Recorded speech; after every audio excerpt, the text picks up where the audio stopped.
প্রধান নির্বাচন কমিশনার ও অন্য 4 নির্বাচন কমিশনারের পদত্যাগ ঘিরে বৃহস্পতিবার সকাল থেকেই বাড়তে নিরাপত্তা নির্বাচন ভবনে।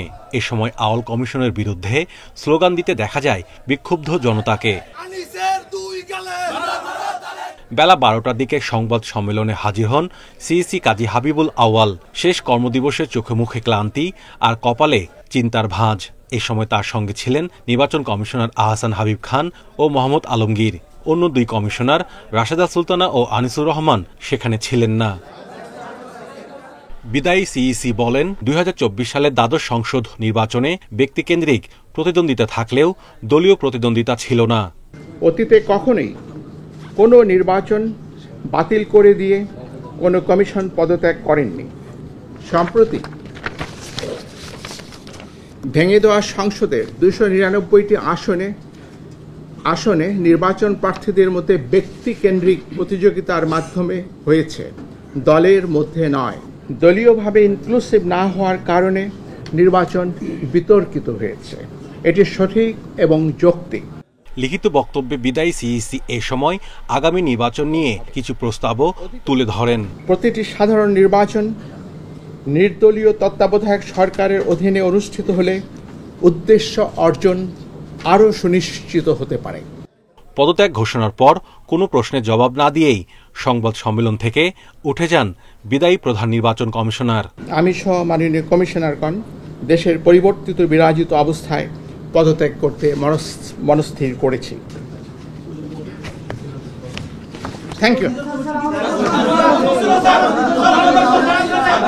এরপর গণমাধ্যমের মুখোমুখি হন সংবাদ সম্মেলনে না থাকা 2 নির্বাচন commissioner.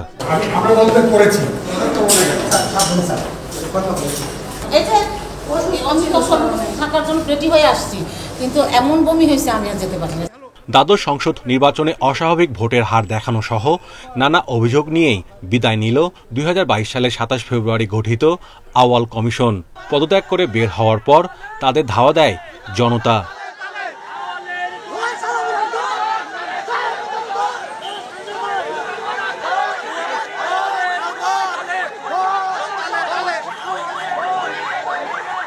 Mahmudul Hasan, independent news, Dhaka. 2017 সালে ইসলামী ব্যাংকের নিয়ন্ত্রণ নেয় চট্টগ্রাম ভিত্তিক ব্যবসায়ী গোষ্ঠী এস আলম গ্রুপ। নিয়ন্ত্রণ নেয়ার পরই নামে বেনামে ঋণ নেয় প্রতিষ্ঠানটি। এখন পর্যন্ত ব্যাংকটির ঋণের পরিমাণ 1,75,000 কোটি টাকা।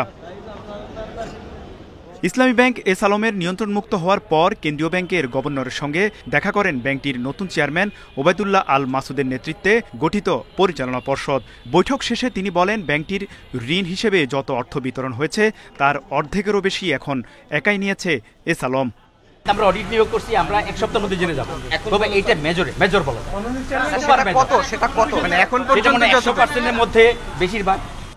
তিনি বলেন, গ্রাহকের আস্থা ফেরাতে নতুন রোডম্যাপ ঘোষণা করেছে ইসলামী ব্যাংক। রোডম্যাপটাকে 3 ভাগে ভাগ করেছি।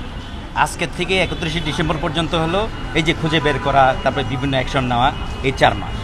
আর ঘুরে দাঁড়ানোর বছর হচ্ছে 25, 26, আর এগিয়ে যাওয়ার বছর হচ্ছে 27, 28, 29।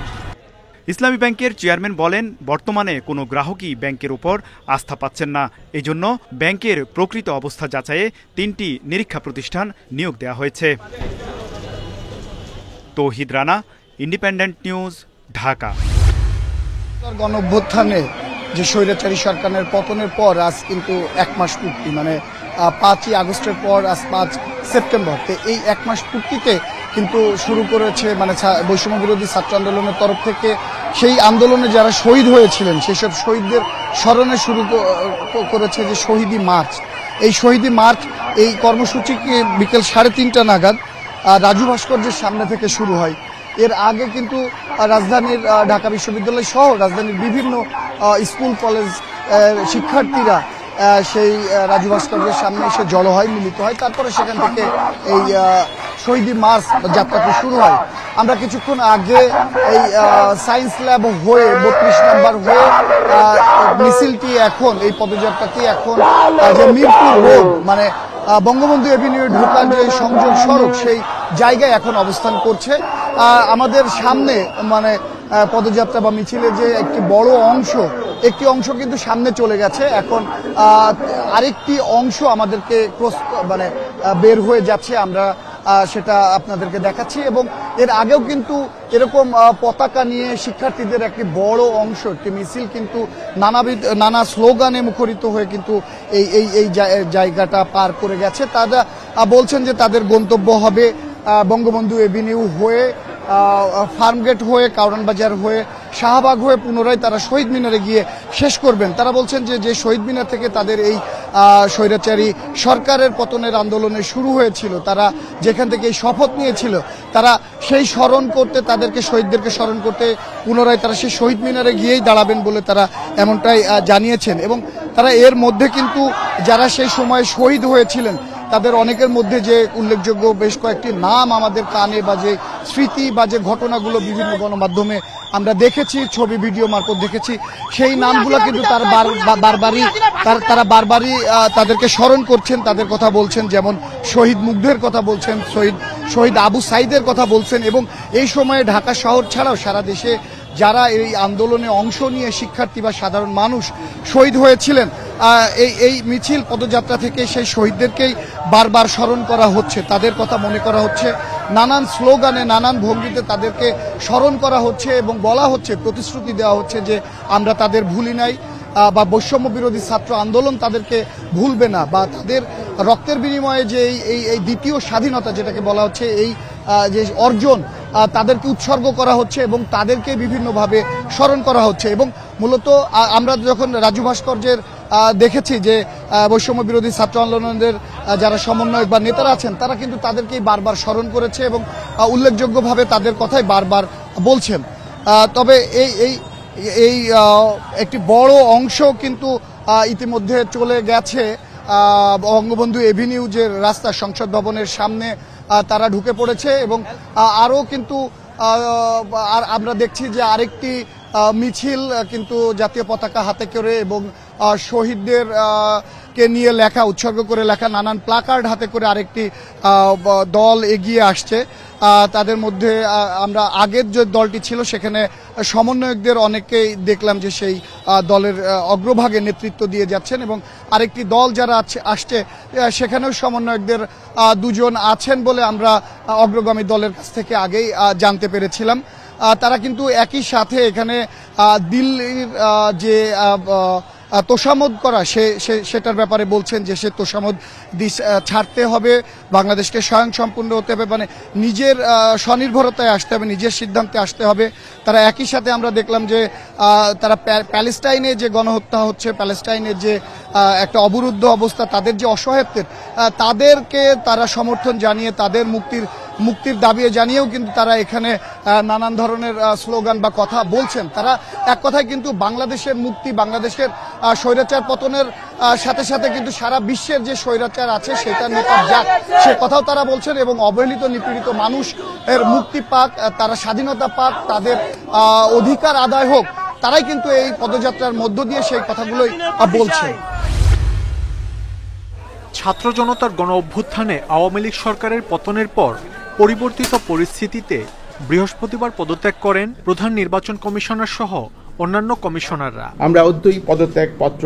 তাদের পদত্যাগ ইস্যুতে বিএনপি নেতারা বলছেন, গণতন্ত্র ও ভোটাধিকার হরণে বড় ভূমিকা ছিল এই কমিশনের, তাই এদেরকেও দ্রুত আইনের আওতায় আনতে হবে।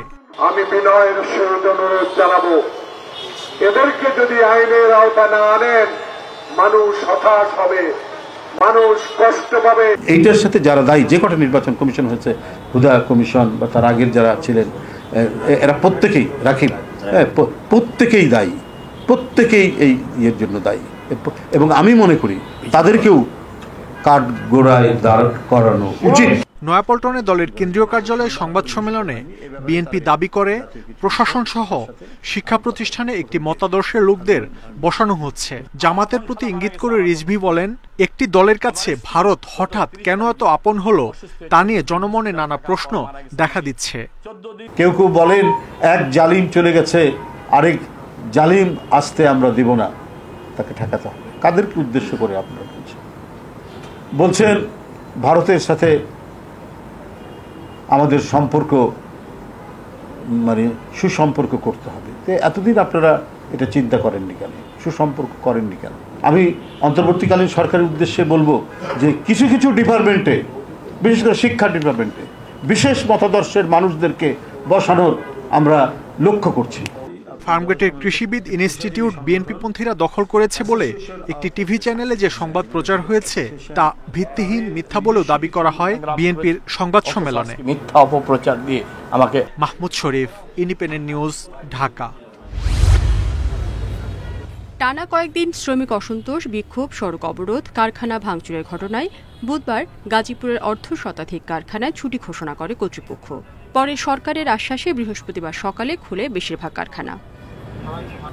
কারখানায় নিজস্ব নিরাপত্তা কর্মী ছাড়াও প্রায় 1000 শিল্প পুলিশ মোতায়েন করা হয়। এছাড়া টহলে থাকে বিজিবি ও সেনাবাহিনীও। আইডি কার্ড দেখিয়ে ভেতরে প্রবেশ করেন শ্রমিকরা। গাজীপুরে কোনাবাড়িতে সড়ক অবরোধের চেষ্টা করলে প্রশাসনের হস্তক্ষেপে দ্রুত পরিস্থিতি নিয়ন্ত্রণে আসে। আজকে ইনশাল্লাহ সবকিছু বাইরে সেনাবাহিনী টহল দিচ্ছে। আমাদের সব শ্রমিক ভাই বোন ফ্যাক্টরিতে এসেছে, তারা কাজ করছে। আজকে প্রত্যেকেই স্বতঃস্ফূর্তভাবে কাজ করছে। এখানে ছোট ছোট বিক্ষিপ্ত ঘটনা হয়েছিল। আমাদের ফ্যাক্টরির অভ্যন্তরে যারা সাধারণ খেটে খাওয়া ওয়ার্কার, এরা সবসময় চাচ্ছে যে গার্মেন্ট প্রতিষ্ঠানটা বেঁচে থাকুক।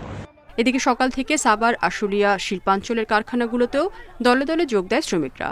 তবে বেলা 11টার দিকে নরসিংহপুর ও বেরুন এলাকায় কয়েকটি কারখানায় ইট পাটকেল নিক্ষেপ করে ভাঙচুর চালানোর চেষ্টা করা হয়। এ সময় আহত হন 20 জন। এর জেরে আজও কয়েকটি কারখানায় ছুটি ঘোষণা করা হয়। রেশমি নন্দী, ইন্ডিপেন্ডেন্ট নিউজ।